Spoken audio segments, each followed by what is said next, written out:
Redditors who have ever hired homeless people with the "will work for food" signs, what was your experience like? One super cold night over Christmas break a couple years back, my roommates and I were walking to Taco Bell and saw a homeless man laying in the parking lot. He had a cheap, thin blanket, so we bought him some food and asked him if he wanted to spend the night inside, and he came back and stayed at our house. Via Facebook, we helped him find his daughter who he hadn't spoken to in a couple years, and he was able to wish her a Merry Christmas. I spent the night worrying that he would steal everything in the house. When I woke up, the blankets were neatly folded up and he had left us 2 pairs of socks and some deodorant. A week later, we came home to find that someone had raked all of our leaves for us. Haven't seen him since, but I hope he is well. 10/10 would do again. You probably showed him the only love he's felt in a long time. In college I got my fraternity to hire a homeless guy I always talked to do security for our parties. I went to college in a pretty crappy city, and my fraternity never turned people away from out parties, so we sometimes had to worry about gang members wandering in. I actually met a former Latin king who was pretty cool. The school wouldn't provide security since it could be seen as them condoning underage drinking, so I suggested we hire this homeless guy I knew who was always at my go-to Munchie's gas station because he had actually helped me out when I almost got mugged once and knew a lot of the less than savory characters. We told him we just needed him to let us know if there was anyone he knew might cause a problem. Dude was more professional than most bouncers at the bars I've been to. He made everyone that wasn't obviously a student show their necks and wrists for gang tattoos and ran a tight freaking ship. Our president ended up getting him a bouncer job at club downtown. This is a cool freaking story. Hope he's doing well today. I was homeless for 4 years 15-19. One day I applied for a security guard job at the local hospital for a joke, was punkish at the time. When I showed up, I almost scared the guy off, but he shook it off and asked me to stay for the interview. For the first half hour, he asked me questions one would ask any applicants. After he finished, he looked at me and asked me my story. We sat and talked for close to 2 hours. I got my stuff and was preparing to leave when he came up and told me, "Cut your hair, take off the piercings and be here on Wednesday. You look like a guy that could use a chance in life." I went back to my hole that night and thought things through. It was the 16th of August 2001. I've been drug-free and off the streets ever since. Sometimes all we need in life is a chance to prove ourselves. This response alone makes me happy I came to this thread.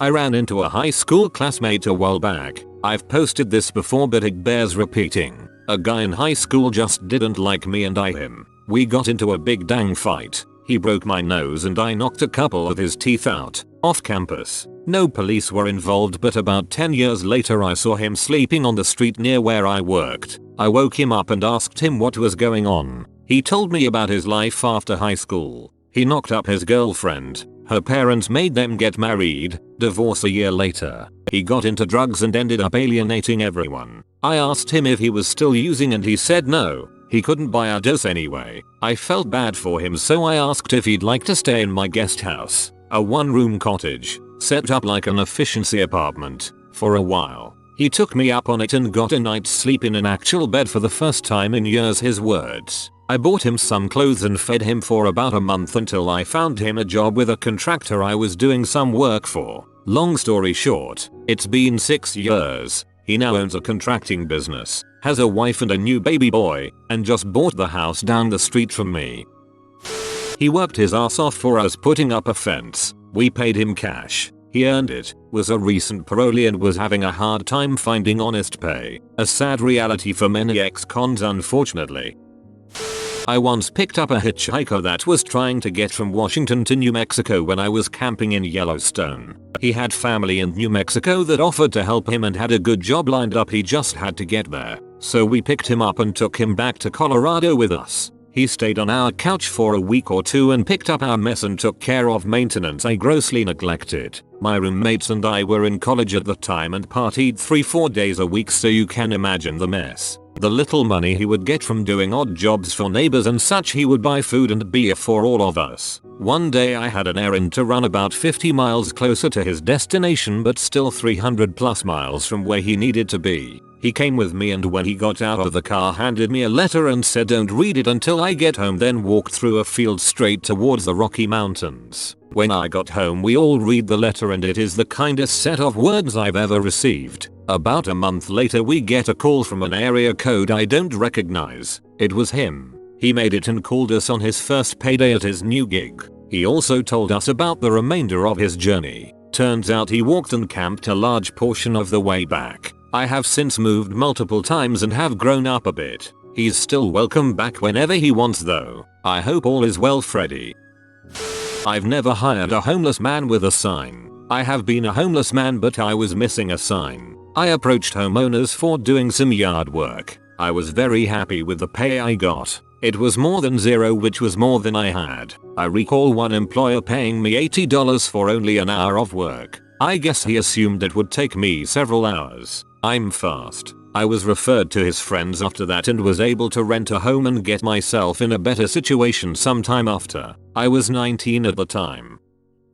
We've hired hundreds of them over the last 20 years mainly because I'm lazy and I can make more money with my time doing what I do. The only really memorable one was Taven. Taven stopped me in our parking lot one Friday morning and said he needed some work and he was willing to do whatever we had. Just the day before I'd gotten a notice from the city saying the bamboo on our backlot was getting out of hand and we needed to get rid of it. It's a little over an acre and if you've ever seen how bamboo grows there were thousands of 20 feet stalks. Told him I'd give him $100 to do it. Gave him a machete and figured I'd never see him or the machete again. Over the course of the day he cut every dang piece of the bamboo down and had them laid in a couple of huge piles. Paid him his money, thanked him, and told him I'd get my guys to haul it to the dump Monday. He asked me if he could have the big pieces first and I gladly let him. Came back in Monday morning and he was back in the lot helping somebody load a monster-sized load of bamboo onto a trailer. He'd spent the weekend cutting all the branches off and trimming it into 6 feet long sections and was selling them all for $350 to a local plant nursery he'd done day labor work for in the past. We talked about it for a few minutes after the truck left and he just kept smiling and saying there was a hustle in everything. You just had to find it. So you get a notice about removing the bamboo. Then a day later Taven shows up looking for work. I think you got hustled more than you realized.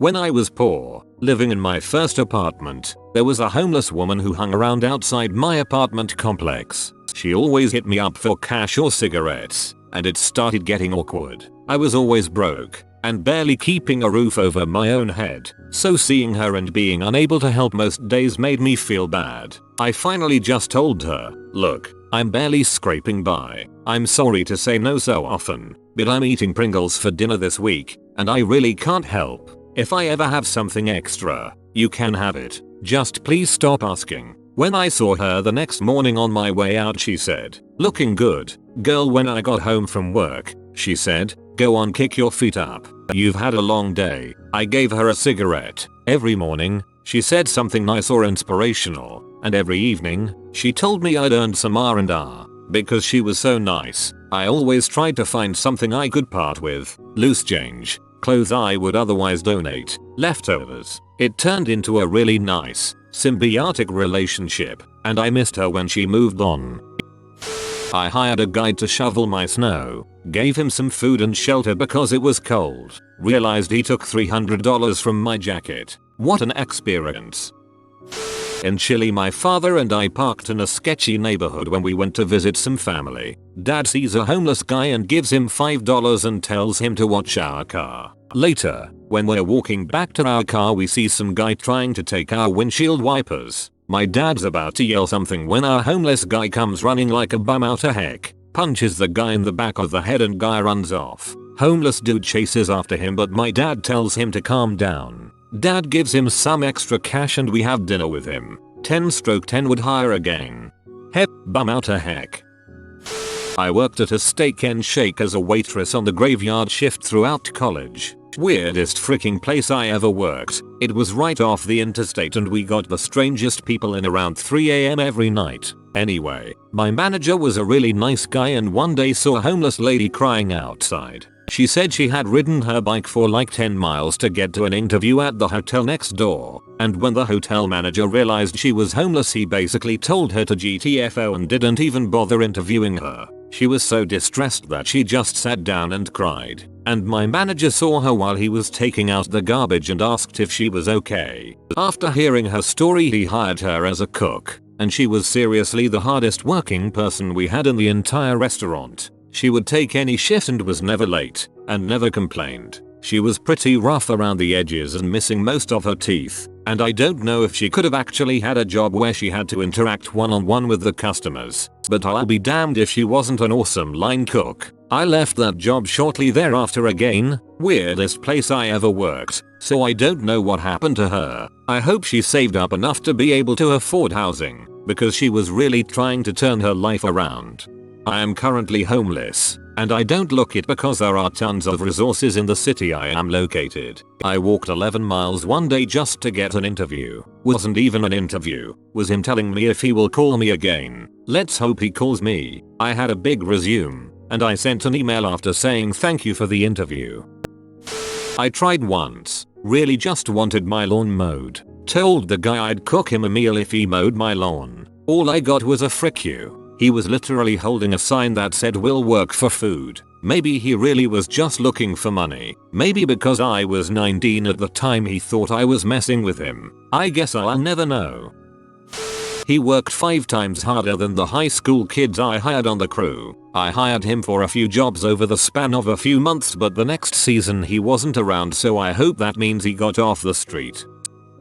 Unsure if he was homeless, but a young man on a bike asked to paint the number on my curb for a donation. I was noticing that it was illegible just the other day, so made sense to have it done. He'd done my neighbor's house, and it looked good enough, so I said yes. We chatted a bit. He said he'd been laid off and couldn't find work. I ended up giving him $10 for about 10 minutes work. He did a really nice job. 2 cans of paint, a pack of number stencils, and his positive attitude was a good investment on his part.